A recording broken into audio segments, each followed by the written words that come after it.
Hello student, good morning to all of you. अभी हम लोग कैलकुलस का डिफिनिट इंटीग्रेशन पढ़ रहे हैं और डिफिनिट इंटीग्रेशन में भी वैसे प्रॉब्लम को डिस्कस कर रहा है जो प्रॉपर्टी बेस्ड है। तो अभी जो है डिस्प्ले हो रहा है दो क्वेश्चन जिसमें लिखा हुआ है प्रूव दैट। फर्स्ट वाले को प्रूव करना है पाई और सेकंड वाले को प्रूव करना है पाई स्क्वायर अपॉन 4। और पहले ही मैंने बोला कि ये प्रॉपर्टी बेस्ड क्वेश्चन है। अगर इसे आप डायरेक्ट हिट करेंगे तो उस कंडीशन में ये काफी क्रिटिकल हो जाएगा और आपको इवैल्यूएट करने में काफी जो है टीडियस वर्क हो जाएगा। इसलिए हम प्रॉपर्टी का यूज करके इसे इवैल्यूएट करेंगे। फर्स्ट वाले इंटीग्रल को हमने कैपिटल आई एज्यूम किया। इसका इंफीरियर लिमिट 0 है और सुपीरियर लिमिट जो है ये पाई है। फिर यहाँ x है, dx है और अपॉन में 1 प्लस साइन x। इसमें एक प्रॉपर्टी यूज करने वाले और वो प्रॉपर्टी से आप ऑलरेडी परिचित हैं। यूजिंग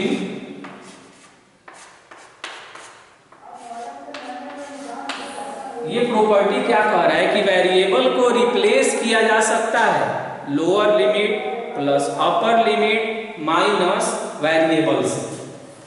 तो अब है कि इसमें वेरिएबल कौन है, तो वेरिएबल ये x है और ये x है। तो वेरिएबल के लिए हमने x लिख दिया, लोअर लिमिट 0 है, अपर लिमिट पाई है और फिर माइनस में वेरिएबल।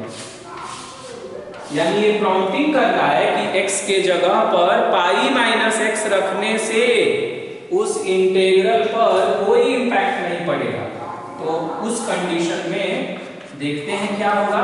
0 to पाई और x के जगह पर हमने लिख दिया पाई माइनस x और upon 1 plus sine pi minus x और यहाँ हो गया dx।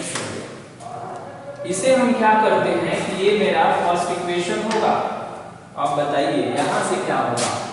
It will be capital I sine of integral 0 to pi और है pi minus x upon 1 plus sine 180 minus theta है। तो साइन 180 माइनस थीटा आप लोग पढ़े हैं कि साइन थीटा होता है और थीटा का वर्ग कर रहा है यहाँ x, तो साइन x dx हो जाएगा। It will B second equation.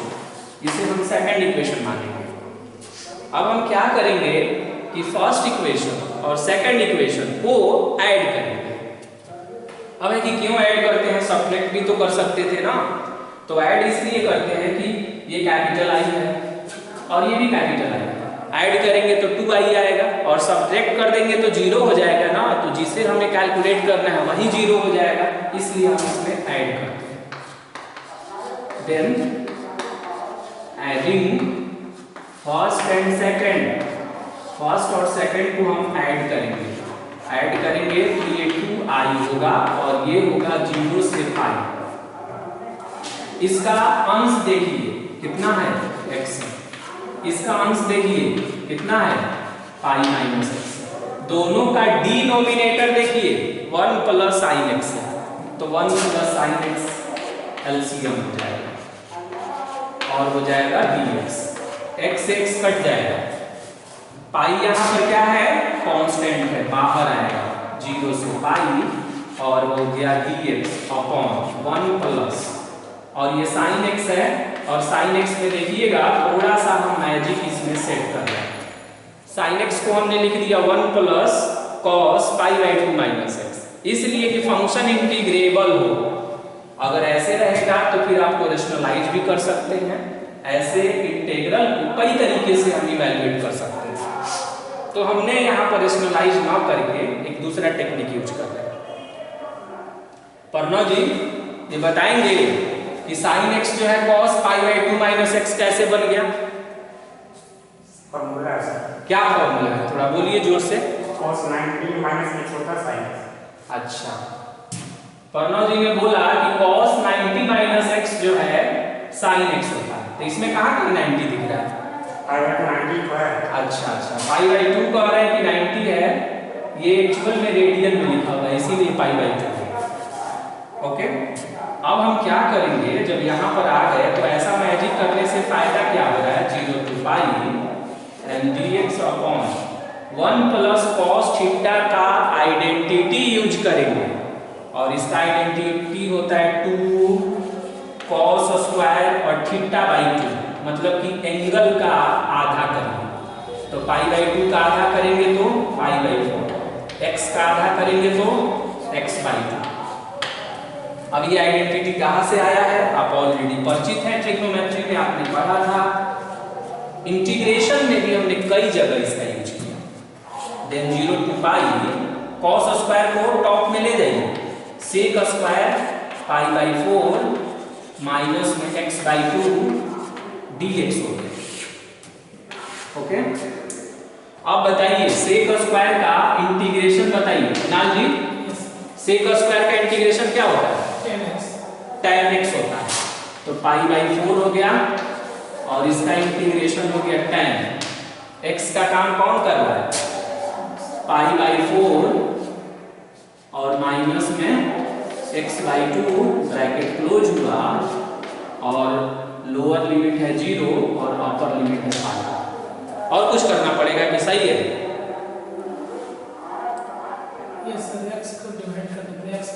हाँ, x का गुणांक देखना होगा जिसे हम कोफिशिएंट कहते हैं, तो x का कोफिशिएंट कितना है, -1/2। ध्यान से देखिए, x का कोफिशिएंट कितना है, -1/2, देन हमने लिख दिया माइनस में 1/2, 2 से 2 कैंसिल किया हमने, फाइनली ये बना -पाई। अब जहां जहां x है वहां वहां पाई रखिए, तो बताइए क्या होगा, तो ये आएगा tan माइनस में पाई बाई 4 आएगा। आप रख कर देख लीजिए, x के जगह पर पाई बाई 2 रखिए, फिर x के जगह पर 0 रखिए, तो x के जगह पर 0 रखिएगा तो tan पाई बाई 4 होगा माइनस पाई। प्रणव जी tan 45 डिग्री का वैल्यू बता दीजिए, 1, और ये माइनस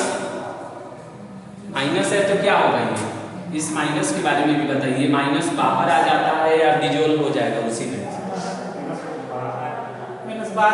माइनस बाहर आएगा, गुड, ये माइनस बाहर, और tan 45 डिग्री 1 और फिर tan 45 डिग्री 1 और ये मल्टीप्लाई करेंगे तो 2 पाई आएगा। अब आप सोच रहे होंगे कि प्रूफ करना था पाई, तो 2 पाई कैसे आ गया, तो एक्चुअल में देखेंगे ना कि LHS में 2i था, कितना था LHS में 2i, 2 से 2 कैंसिल कर दीजिए, इट मींस की इंटीग्रल विल बी पाई, यानी यही आपका रिजल्ट था, और ये फाइनली आपका सेकंड वाला इंटीग्रल का सिर्फ काउंटिंग करेंगे हम, और आप इसे सॉल्व करेंगे। सेकंड वाले को भी एज ए यूजुअल पहले हमने कैपिटल I माना, 0 से पाई है, और x है, साइन x है, और अपॉन में 1 प्लस कॉस स्क्वायर x है dx। फिर वही डायलॉग यूज करिए, डायरेक्ट अब इसमें करेंगे कि वेरिएबल को रिप्लेस करने जा रहे हैं किससे, lower limit plus upper limit minus variable, तो आप बताएंगे x किससे रिप्लेस होगा, 0 प्लस पाई माइनस x हो जाएगा, डायरेक्ट लिख सकते हैं ना, यानी जहां जहां x है वहां वहां पाई माइनस x रखिए, और बताइए कितना होगा, 0 से पाई minus x sine pi minus x upon 1 plus cos square pi minus x और dx। ओके, अब ये कैपिटल I हुआ, और यहाँ हो गया 0 से पाई माइनस x हुआ, देखिए फिर आया साइन 180 माइनस थीटा, तो कितना हो जाएगा, sine theta upon 1 plus cos 180 minus theta का फॉर्मूला बताइए प्रणव जी, नहीं कॉस नहीं रहेगा, सेकंड क्वाड्रेंट में आएगा, और सेकंड क्वाड्रेंट में कॉस नेगेटिव होता है, हाँ सेकंड क्वाड्रेंट में कॉस क्या होगा, नेगेटिव होगा, यानी यहाँ कुछ ऐसा होगा, वो तो बात की बात है ना, स्क्वायर नहीं रहता तो क्या करते हैं, स्क्वायर नहीं रहता तो माइनस ही लिखते ना,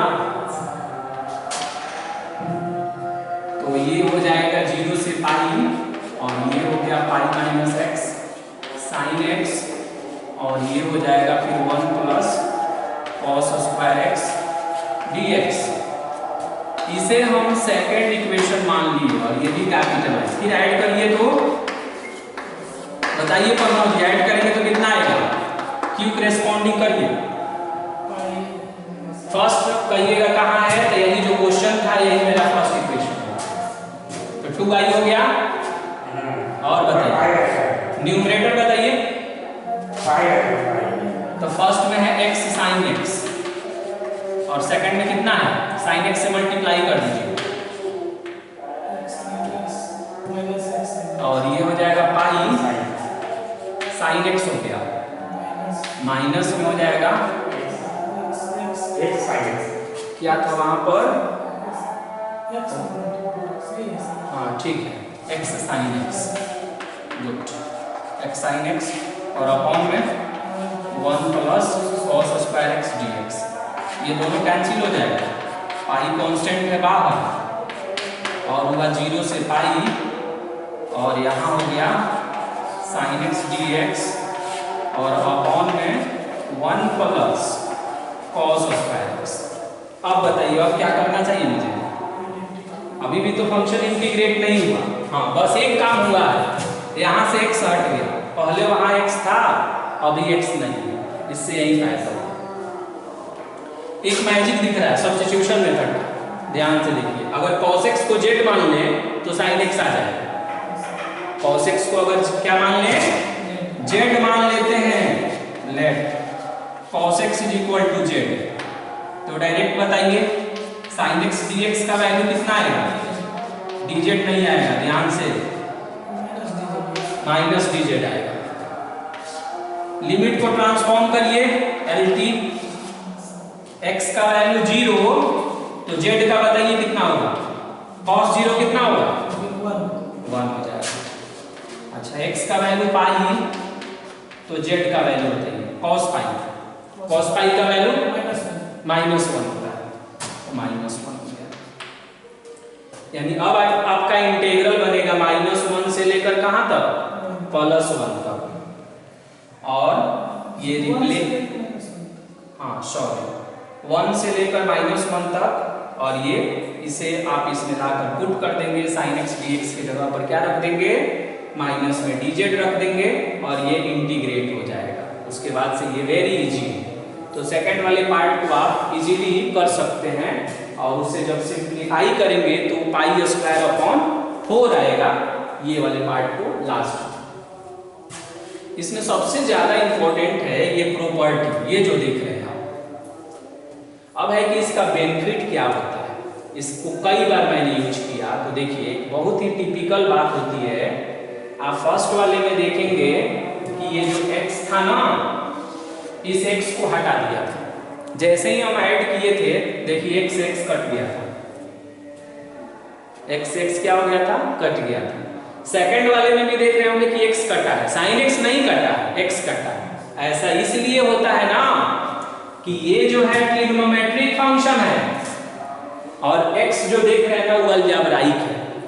तो अलजेब्राइक और ट्रिग्नोमेट्रिक दो वैरायटी का फंक्शन हो गया। तो ट्रिग्नोमेट्रिक जो है ना अलजेब्राइक को एक्सेप्ट नहीं करता है, तो अलजेब्राइक को या तो आप कैंसिल करिए, या तो कैंसिल करके उसे हटा दीजिए या उसे ट्रिग्नोमेट्रिक बना दीजिए। तो हमारे पास x को ट्रिग्नोमेट्रिक बनाने का विकल्प नहीं होता है, इसीलिए उस अलजेब्राइक फंक्शन को हम डिलीट ही कर देते हैं उस प्रॉपर्टी से, और तब पूरा एक फैमिली में आ जाता है। और एक फैमिली में आ जाएगा तो ऐड करना आसान होगा। ठीक वैसे ही अल्फा में अल्फा ऐड करेंगे तो 2 अल्फा हो जाएगा, लेकिन अल्फा में गामा ऐड करेंगे तो क्या होगा ये नहीं हम जज कर सकते हैं, इसीलिए उसे हम एक फैमिली में ट्रांसफॉर्म करते हैं। ओके।